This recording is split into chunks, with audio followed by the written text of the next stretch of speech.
Good morning. সকাল সকাল breakfast বানাচ্ছি আজকে এগ চাউমিন। রোজ রোজ রুটি খেয়ে মুখে যেন চড়া পড়ে গিয়েছে, তাই একটু ব্রেকফাস্টে স্বাদ বদলের জন্যই চাউমিনটা বানাচ্ছি। আর আজকের ওয়েদারটা কিন্তু সকাল থেকেই বেশ মেঘলা, রোদ্দুরের সেই প্রখর তাপটা নেই। আমার চাউমিন বানানো হয়ে গিয়েছে, দুজনের জন্য প্লেট, কাঁটা চামচ সবকিছু নিয়ে নিয়েছি। হাত দিয়ে কিন্তু সার্ভ করছি, বাড়ির মধ্যে কি বলতো। তারপর একটু উপর থেকে পেঁয়াজ কুচি ছড়িয়ে দিলাম। শসাটা আজকে আর নেই, সেই কারণে শসাটা আর দিলাম না। আর টমেটো সস ছাড়া যেন চাউমিন অসম্পূর্ণ, তাই উপর থেকে একটু টমেটো সস ছড়িয়ে দিলাম। ব্যাস, সুন্দর আজকের ব্রেকফাস্ট রেডি। ওয়েদারটা ভালো থাকার দরুন আমরা দুজনে বারান্দাতে বসেই ব্রেকফাস্টটা করছি। প্রবীর চাউমিন খেতে অতটাও ভালোবাসে না, তবু আমার পাল্লায় পড়ে মাঝে মধ্যে ওকে খেতেই হয়। চলো ব্রেকফাস্টটা আমরা করে নিই। ব্রেকফাস্ট কমপ্লিট করেই সোজা তোমাদেরকে নিয়ে এলাম ছাদে। আজকে আমাদের ট্যাঙ্কি পরিষ্কার করা হবে, তার জন্য দুই মিস্ত্রি দাদা এসে গিয়েছে। দীর্ঘদিন ধরে ট্যাঙ্কিটা পরিষ্কার করা হয় না, যার জন্য ময়লা হয়ে গিয়েছিল। দেখো, পাইপ দিয়ে প্রথমে HCl অর্থাৎ হাইড্রোক্লোরিক অ্যাসিড দিয়ে দিল, যাতে খুব ভালো করে ক্লিন হয়ে যায়। দেখছো ধোঁয়া উঠছে কিভাবে। তারপর একটা দাদা দেখলাম পুরো ট্যাঙ্কির ভিতরে ঢুকে গিয়েছে, কারণ এইভাবে তো ট্যাঙ্কি পরিষ্কার করা নর্মাল পসিবল নয়। তো ভিতরে ঢুকে গিয়ে দেখো খুব ভালো করে ঘষে ঘষে সাইড গুলো ক্লিন করছে। HCl দিয়ে খুব ভালো করে পরিষ্কার করার জন্য দেখো অনেকটা কিন্তু যে আয়রনের দাগ সেটা কিন্তু উঠে গিয়েছে, কারণ দীর্ঘদিন ধরে একটা আয়রনের দাগ পড়ে, সেটা ওঠানো খুবই মুশকিল একটা ব্যাপার। আর এই সময় কিন্তু আমাদের নিচে রান্নাঘর, বাথরুম, বেসিন সবকিছুর কল পুরো বন্ধ করা ছিল। এক্সেস যে জলটা রয়েছে সেটা দেখো কাপড় দিয়ে এইভাবে নিংড়ে বালতির মধ্যে নিয়ে নিচ্ছে। তারপর খুব ভালো করে একবার জল তুলে ওয়াশ করবে। ট্যাঙ্কি পরিষ্কারের সাথে সাথে কলের পাইপ গুলোতে প্রচন্ড পরিমাণে আয়রন জমেছিল, দেখতেই পাচ্ছ পুরো কালো জল বেরোচ্ছে। সেগুলো এরকম পাম্পিং মেশিন দিয়ে পুরো ক্লিন করে দিয়েছিল, মানে বেসিনের কল সব জায়গায় কিন্তু একদম ঠিকঠাক হয়ে গিয়েছিল। দেখো এখন এক সাদা জল পড়ছে আর পুরো ফোর্সটাও ঠিকঠাক রয়েছে। আজকে তোমাদের সঙ্গে একটা অন্যরকম রেসিপি শেয়ার করবো, যদিও এটা কমন রেসিপি, তবুও আজকে আমি একটু স্পেশাল ভাবে বানাচ্ছি। সেই কারণে কড়াই গরম করে আমি সর্ষের তেল দিয়ে দিয়েছি। এখানে দেখো ছোট সাতটা মতো পটল রয়েছে, আর পটলগুলোকে কিন্তু আঁচড়িয়ে নিয়ে এইভাবে দেখো সাইড দিয়ে মানে চিড়ে চিড়ে নিয়েছে, অনেকটা পাতা শেপ হবে। দেখো এরকম চাপলে ভাজলে পরে। এখানে দেখো টমেটো গ্রেট করে নিয়েছি, এখানে তো আদা বাটা রয়েছে, আর মিক্সার জারে রয়েছে কাঁচা লঙ্কা, এখানে একটু পোস্ত রয়েছে, কাজু বাদাম রয়েছে। আজকে পোস্ত পটল বানাবো, মানে পোস্ত কাজু বাটাটা দিয়ে একদম নিরামিষ একটা পটলের ঝাল বানাবো। তো তেল গরম হয়ে গিয়েছে, তেলের মধ্যে আমি সামান্য লবণ দিয়ে দিচ্ছি আর সামান্য হলুদ দিয়ে দেবো। তাহলে কিন্তু পটলেও তোমরা লবণ হলুদ মাখিয়ে রাখতে পারো। আর ফর্চুনেটলি আজকের ওয়েদারটা কিন্তু বেশ ভালো, মানে গরমকালে গরম থাকবে না সেটা তো কখনোই না। এবার পটলগুলো তেলে দিয়ে দেবো।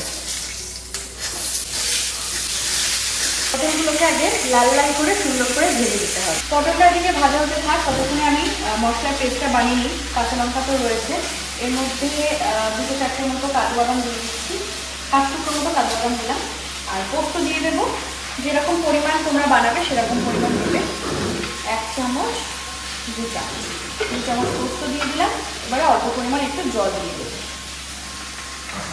এবারে মিক্সার জারে ঢাকাটা আটকিয়ে মিক্সিতে স্মুথ করে একটা পেস্ট বানিয়ে নেব। পেস্ট করে নিলাম, তারপর তোমাদেরকে দেখাচ্ছি। দেখো কত স্মুথ পেস্ট হয়েছে, দেখেছো? মানে এই ছোট মিক্সির বাটিটা হওয়ার জন্য অল্প পরিমাণ সর্ষে, পোস্ত এগুলো বাটতে অনেক সুবিধা হয়। পটলগুলোকে কিন্তু খুব ভালো করে ভাজতে হবে। একটা সাইড দেখো এরকম লালচে করে ভাজা হয়ে গিয়েছে, খুব ভালো করে ভেজে নিতে হবে। পটল যত সুন্দর করে ভাজা হবে পটল পোস্তর টেস্টটা কিন্তু ঠিক ততটাই ভালো হবে। একদম লাল লাল করে ভেজে নিয়েছি। পটল ভাজার কিন্তু একটা দারুণ সুন্দর গন্ধ বেরিয়েছে। এবারে পটল ভাজাগুলো সব তুলে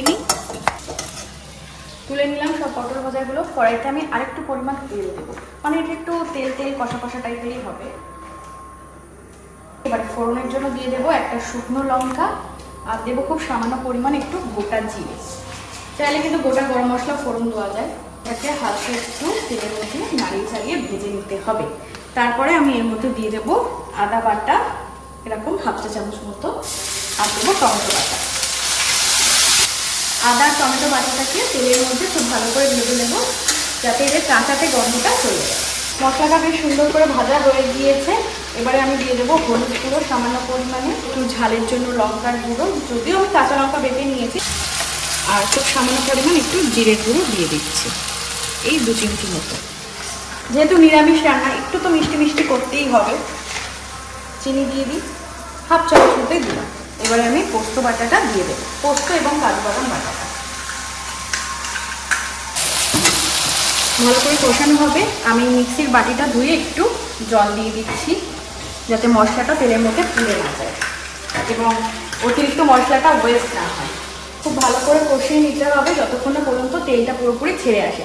তারপর ভেজে রাখা পটলগুলো আমি এতে দিয়ে দেবো। একদম পুরো উপর দিয়ে তেলটা ছেড়ে এসে দারুণ সুন্দর একটা স্মেল বেরোচ্ছে। এবারে আমি জল দিয়ে দিচ্ছি, অল্প পরিমাণে জল দিচ্ছি কারণ এটা একদম গায়ে মাখা হবে। সামান্য একটু লবণটা দিয়ে দিই, কারণ পটল ভাজার সময় লবণ দিয়েছিলাম, তাছাড়া আমি আর লবণ দিইনি। সামান্য পরিমাণে একটু লবণ দিয়ে পটলগুলো এখনই দিয়ে দিচ্ছি, কারণ জল ফুটলে পটল দিলে না পটলটা একটু সিদ্ধ হতে প্রবলেম হবে। তো পটল এমনি খুব ভালো করে ভাজা, তবুও আমি দিয়ে দিলাম। এবারে খুব ভালো করে এটাকে ফুটিয়ে নেবো যতক্ষণ না পর্যন্ত একটু গায়ে মাখা হয়ে আসে। এদিকে আমি ভাতটাও বসিয়ে দিয়েছি। চলো তাহলে একেবারে দুপুরে রান্নাবান্নাগুলো সব করে নিই। রান্নাবান্না শেষ করে চান ধান করে চলে এসেছি পুজো করতে। দেখো সুন্দর করে ফুল সাজিয়ে আমি পুজো দিয়ে নিয়েছি। গোপুসোনাকে দেখো কত মিষ্টি লাগছে। এত লাল জবার মধ্যে গোপুসোনার জামাটাও যেন একটা জবা ফুলের মতো লাগছে, তাই না? পুজো করে চলে এসেছি লাঞ্চ করতে, কিন্তু আনফর্চুনেটলি এখন কারেন্টটা অফ, তাই এসিটাও শুধু ফ্যানটাই চলছে। কি করা যাবে? তো সব রান্নাবান্নাগুলো এখানে সাজানো রয়েছে। রোজ আমি তোমাদের সঙ্গে শেয়ার করি, আজকে কর্তামশাই সব দেখাবে যে কি রান্না হয়েছে। দেখাও। তো ফার্স্টেই আছে সাদা ভাত, একদম। এখানে আছে চিংড়ি মাছ দিয়ে লাল শাক ভাজা।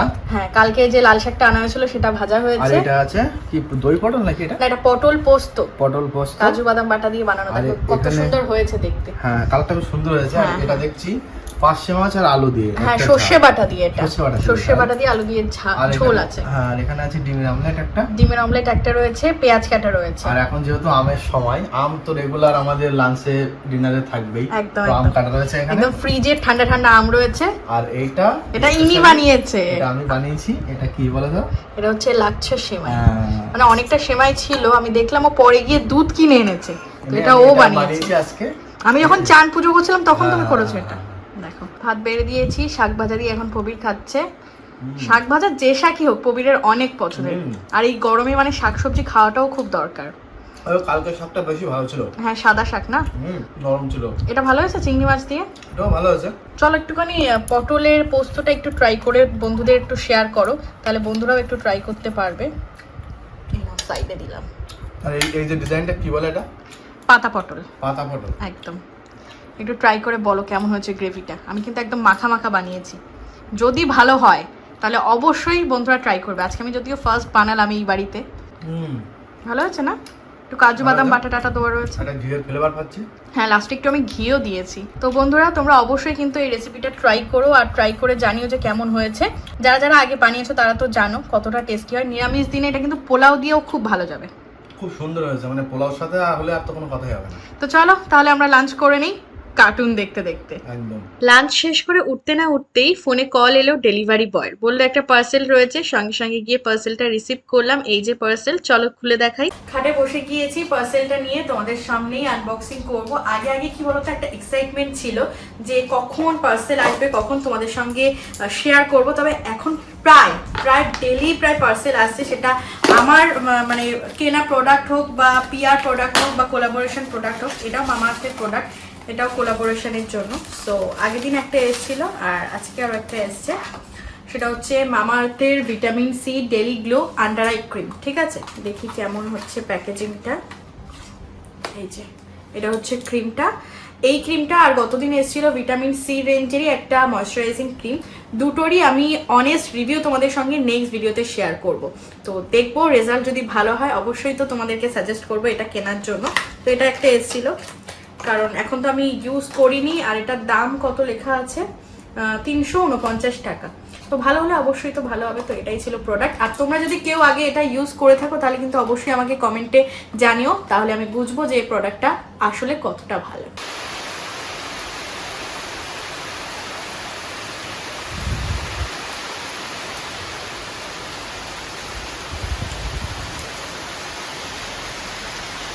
বাইরে যে পরিমাণে ঝড় উঠেছে, আজকে মানে ঠিক করেছিলাম যে বসিরহাটে যাবো একটা ব্লাউজ বানাতে দিতে। তো কোন শাড়ির ব্লাউজ বানাবো সেটা তোমাদেরকে দেখাচ্ছি।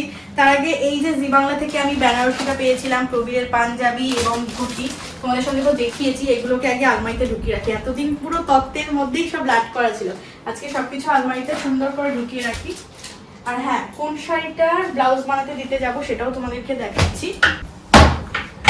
কিন্তু আজকে দিতে যাওয়া হবে না, কারণ ঝমঝমি বৃষ্টি, আর বাইকে করে যেতে গেলে না ঝিরিঝিরি বৃষ্টি হলেও যাওয়াটা পসিবল হয়। এটাও একদম নতুন শাড়ি, আমার বিয়ের পাওনা।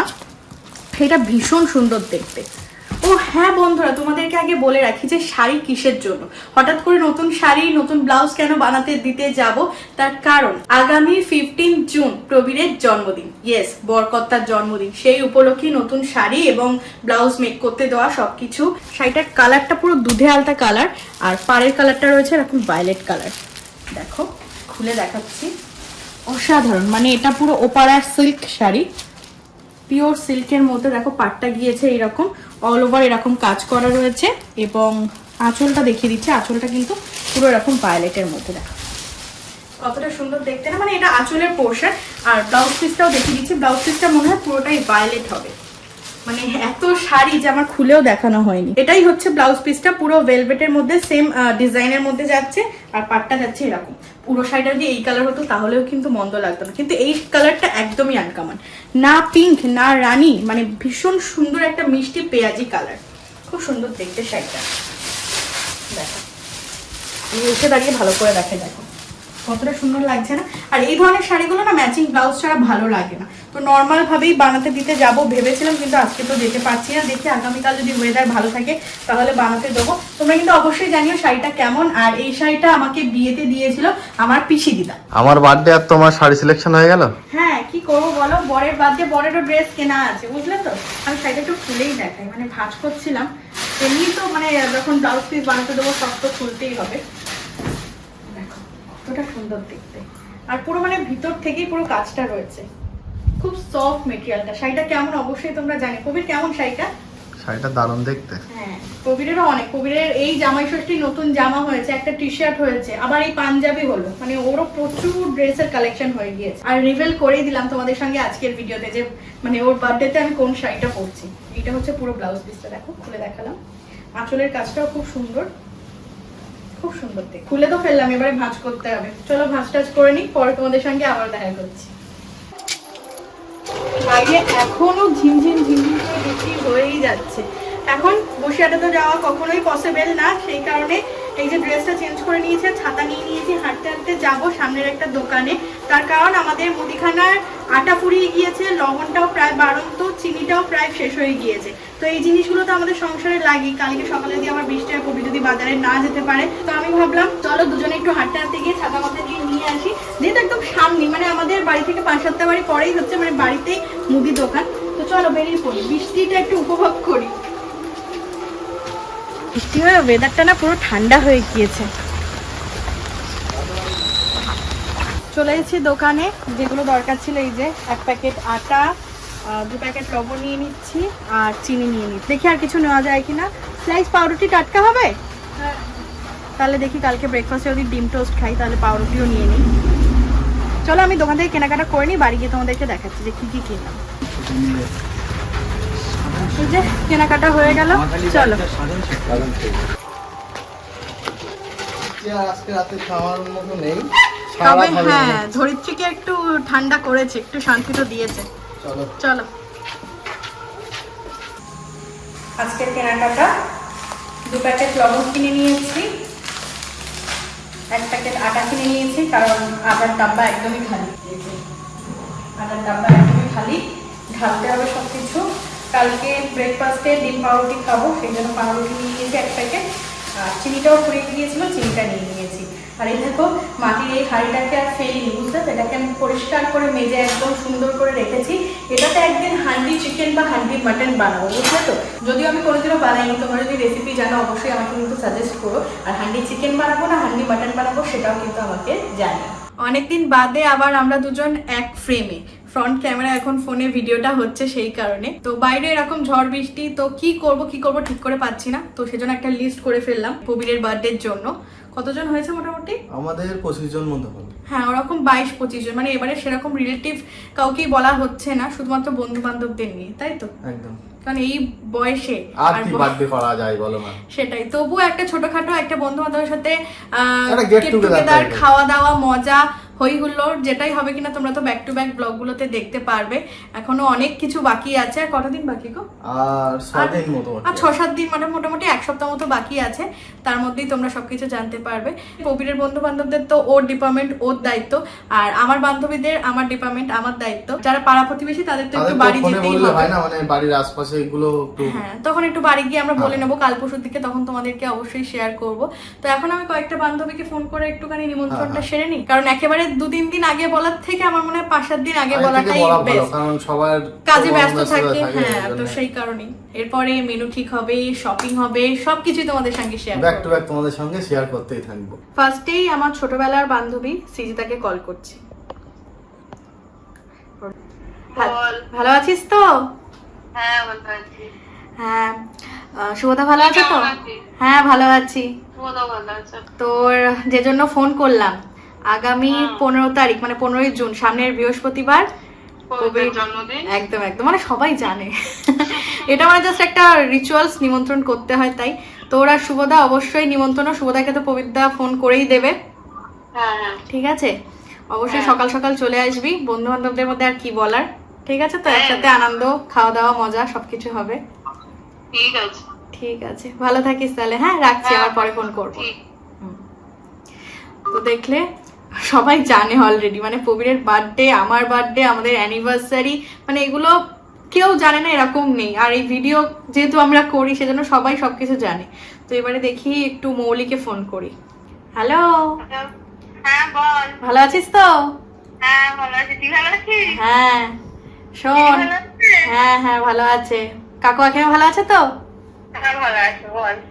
এই তুই তো জানিস, নতুন করে আর বলার কিছু নেই। তো জিজুর বার্থডে 15 তারিখে, তো নিমন্ত্রণ। ঠিক আছে, সবাই জানে, শুধু একটা কর্তব্য পালনের জন্য ফোন করতে হয়। একদম অফিস থেকে সোজা চলে আসবি, একসাথে আনন্দ মজা সবকিছু হবে। ঠিক আছে, অনুষ্ঠান কখন হবে? সন্ধ্যেবেলায়, রাত্রিবেলার টাইমটাই হবে। দিনের বেলা গরম থাকে তো সবার কাজকর্মের জন্য সন্ধ্যের টাইমটাই হবে, সবাই ফাঁকা থাকবে। হ্যাঁ হ্যাঁ হ্যাঁ, ঠিক আছে ঠিক আছে, কোনো অসুবিধা নেই।